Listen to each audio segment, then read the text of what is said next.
ဒီနေ့ကကောင်မလေးရဲ့မင်္ဂလာဆောင်ဖြစ်ရမယ့်နေ့ပါဒါပေမဲ့သူမခင်ပွန်းကကန်ဆိုးစွာနဲ့ဆုံးပါသွားခဲ့ပါတယ်ဝမ်းနဲ့စရာကောင်းတာကသူမမှာကိုဝင်ရှိနေပြီဆိုတာကိုသူ့ကိုပြောပြခွင့်မရလိုက်ပါဘူးအဲ့ဒီအချိန်မှာပဲသူထားရစ်ခဲ့တဲ့နေ့စဉ်မတန်းကိုကောင်မလေးတွေးလိုက်ရပါတယ်ဒီမျိုးသားဟာသူမကို10နှစ်လုံးလုံးတိတ်တဆိတ်ချစ်နေခဲ့မှန်းသူမနောက်ဆုံးမှသိလိုက်ရပါတယ်ဟိုအရင်တုန်းကကောင်မလေးကမိသက်သမားတွေကိုသဘောကျတယ်လို့ပြောဖူးတာကြောင့်သူကမိသက်တက်ခွဲတဲ့ဝင်နိုင်ဖို့အစွမ်းကုန်စူးစမ်းခဲ့တာပါနှလုံးသားကွဲကြေသွားတဲ့ကောင်မလေးကမေ့လဲသွားတဲ့အထိငိုကြွေးခဲ့ပါတယ်သူမပြန်နိုးလာတဲ့အခါသူမအသက်18နှစ်အရွယ်ကိုပြန်ရောက်နေတာတွေးလိုက်ရလို့တုံ့လှုပ်သွားပါတယ်ဒီတစ်ချိန်မှာတော့ကောင်မလေးကသူမချစ်သူကိုကယ်တင်ဖို့ဆုံးဖြတ်လိုက်ပါတယ်သူ့ကိုရှာဖွေဖို့သူမဘတ်စကားစီးခဲ့ပေမဲ့ရုတ်တရက်ကိုဝင်ဆောင်အော့အန်ချင်းစတင်လာပါတယ်စစ်ဆေးပြီးနောက်သူမဟာသူတို့ရဲ့ကလေးနဲ့အတူအချိန်ခီးသွားခဲ့မှန်းသဘောပေါက်လိုက်ပါတယ်အဲ့ဒီအချိန်မှာသပင်ဖြူတွေနဲ့လူမိုက်ပုံစံပေါက်နေတဲ့ကောင်လေးတစ်ယောက်ကိုကောင်မလေးတွေးလိုက်ရပါတယ်သူကတော့ငယ်ရွယ်စဉ်ကသူမရဲ့ခင်မွန်းသေးပါပဲလူမိုက်တချို့ကသူ့စီကနေစက်ကြီးတောင်းနေကြပါတယ်ကောင်မလေးကအရှိကိုချက်ချင်းပြေးထွက်သွားပြီးသူ့ရှိမှရက်လိုက်ပါတယ်မမျော်လင့်ပဲကောင်လေးကအကွက်နည်းနည်းလေးနဲ့တင်လူမိုက်တွေကိုရိုက်နှက်လိုက်ပါတယ်သူမနာသွားသေးလားလို့သူကစိုးရိမ်တကြီးမေးလိုက်ပါတယ်ကောင်မလေးကသူ့ကိုစိတ်လှုပ်ရှားစွာဖတ်လိုက်ပြီးရှင်အသက်ရှင်နေတာအရန်ကောင်းတာပဲလို့ပြောလိုက်ပါတယ်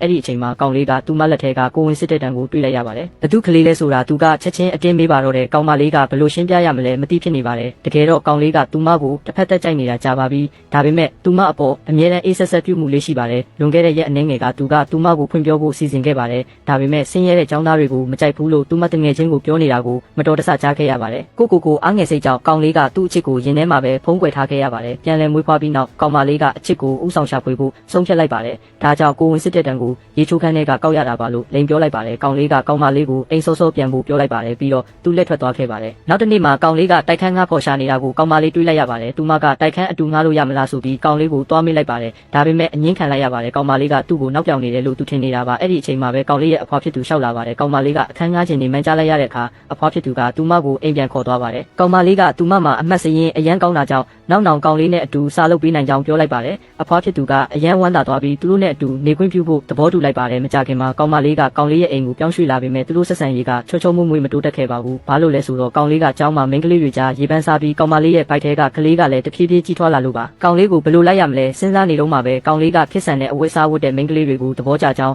အတန်းခေါ်တွေပြောတာကိုကြားလိုက်ရပါတယ်ဒါကြောင့်ကောင်မလေးကခင်မိတဲ့ဝတ်စုံကိုချက်ချင်းလဲဝတ်လိုက်ပါတယ်ကျောင်းသွားလမ်းမှာကောင်လေးကိုတားလိုက်ပြီးလူပုံအလဲမှာသူ့ကိုဖွင့်ပြောလိုက်ပါတယ်ကောင်လေးကဆင်းရဲတဲ့ကျောင်းသားတွေကိုမကြိုက်ဘူးလို့ကောင်မလေးပြောဖူးတာကိုပြန်တတိယသွားတာကြောင့်သူမနောက်နေတယ်လို့ထင်လိုက်ပါတယ်ဒါပေမဲ့ကောင်မလေးကသူ့ကိုလူပုံအလဲမှာနမ်းလိုက်ပါတယ်နမ်းလိုက်တဲ့အခိုက်အတန့်မှာကောင်လေးကသူ့ရဲ့အရင်ဘဝကအမတ်တရားတွေကိုရုတ်တရက်ပြန်တတိယသွားပါတယ်ဒီကောင်မလေးဟာအရင်ဘဝကသူ့ရဲ့ဇနီးတီဖြစ်နေမယ်လို့သူဘယ်တော့မှမထင်ထားခဲ့ပါဘူး